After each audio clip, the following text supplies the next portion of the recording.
முயன்றால் முடியாதது எதுவும் இல்லை. இந்த வீடியோவில் நான் வச்சிருக்கிற பழங்கள் எல்லாமே எங்கள் வீட்டு தோட்டத்தில் நாங்களே அறுவடை பண்ணதான்.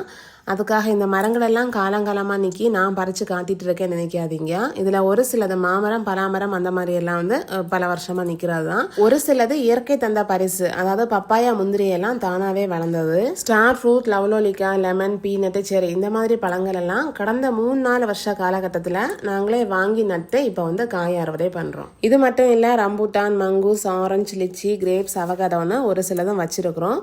அதெல்லாம் காய்க்கிறதுக்கு கொஞ்சம் காலங்கள் ஆகும். காய்க்கும் போது கண்டிப்பாக பதிவு போடுறேன். இந்த மரங்கள் எல்லாம் வியாபார நோக்கத்தோட வச்சது கிடையாது. முழுக்க முழுக்க வீட்டு தேவைக்காக, குழந்தைங்க வீட்டிலேயே விளைஞ்ச காய்கனிகள் சாப்பிடணும் அதுக்காக வந்து வளர்த்துறதுதான். நம்ம வீட்டு தோட்டத்தில் நிற்கிற மரத்துல இருந்து பழங்கள் பறிக்கும் போது அவ்வளோ சந்தோஷமா இருக்கும். அதே நேரம் நம்ம வீட்டு தோட்டத்தில் நம்மளே நட்டு அதுல இருந்து பழங்கள் காய்ச்சி பறிக்கும் போது கிடைக்கிற சந்தோஷத்துக்கு வந்து அளவே இல்லை. இந்த பதிவு எதுக்குன்னு பாத்தீங்கன்னா, முயன்றால் முடியாதது எதுவும் இல்லை. என்னால முடியும்னா உங்களாலையும் முடியும். நம்மள சிலருக்கு பாத்தீங்கன்னா தோட்டம் எல்லாம் இருக்கு, ஆனா அதை வந்து சரியா கவனிக்கிறது இல்லை. களைச்செடியா வளர்ந்து கிடக்கு, வேலைக்கெல்லாம் போயிட்டு இருக்கறதுனால நேரம் இல்லை அதெல்லாம் கவனிக்க அப்படின்னு சொல்லிட்டு நிறைய பேர் எங்கிட்டையும் சொல்லி கேட்டிருக்கேன்.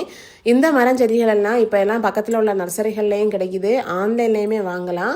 முடிஞ்ச அளவு உங்களுக்கு விருப்பம் இருந்தாச்சுன்னா நீங்களும் பக்கத்தில் உள்ள நர்சரிகள் எல்லாம் போய் இந்த மாதிரி பழங்கள் எல்லாம் உங்கள் வீட்டு தோட்டத்திலே வைங்க. தேங்க்ஸ் ஃபார் வாட்சிங். பாய்.